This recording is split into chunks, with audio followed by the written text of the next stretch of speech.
That seems good. I have to say, I can't believe that I never saw that show or heard that radio show, but I'll start my story.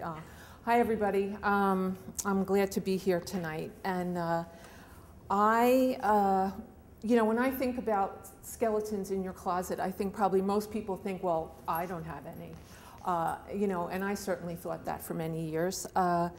Until this one particular day when I heard this story. And for me, everything, you know, sentences sometimes, maybe even just a word or a phrase, I have this habit of picturing a little movie. You know, so when I hear skeletons in my closet, I picture, like, you know, for me, one day, you know, there's a big ruckus in the hallway and the closet doors, you know, go wide open, and all this stuff starts falling out that you've been stuffing in there for like 5 years, you know, shoes and mittens and things like that. And that's all laying there. And on top of it is, you know, 1 or 2 skeletons. And they're kind of looking at you like, hi, we got tired of being in the darkness, okay? So that's what it was like for me. My father, I should preface the story by saying that I never met either one of my grandfathers. They died before I was born. And my mother's father was a lieutenant on the Jersey City Police Force. And from all accounts, he was well loved and very respected. And so when he died, he left 9 children behind and a legacy of, you know, decency and service to others. And my dad's dad he was always a mystery to us. I'm one of 10. And we really didn't know much about my grandfather on my dad's side. We just knew that he died when my dad was young.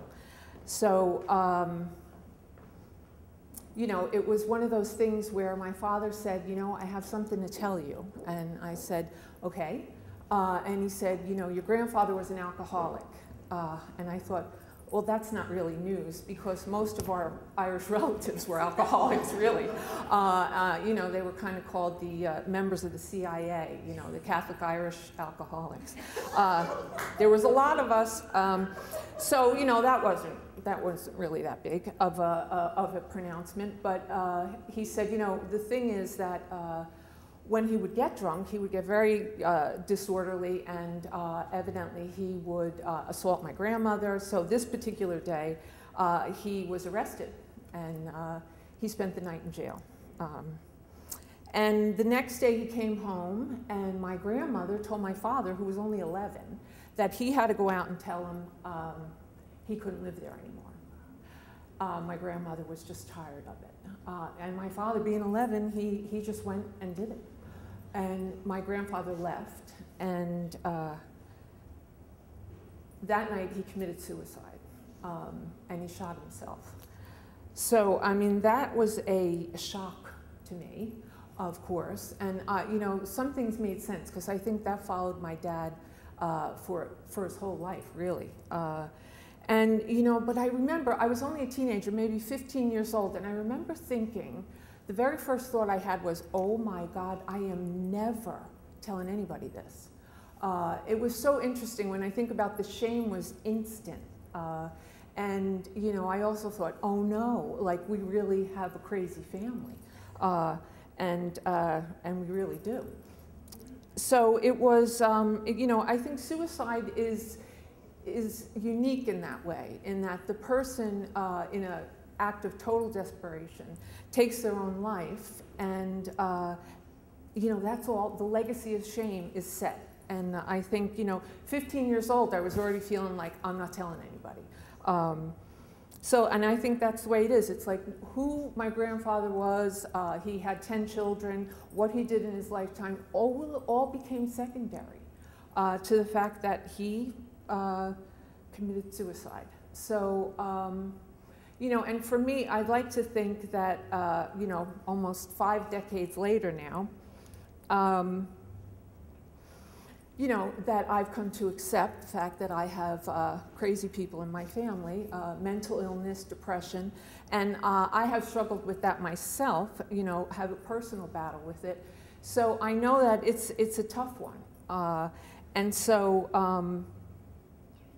you know, I've been hospitalized for depression, and I think, you know, it's a formidable foe.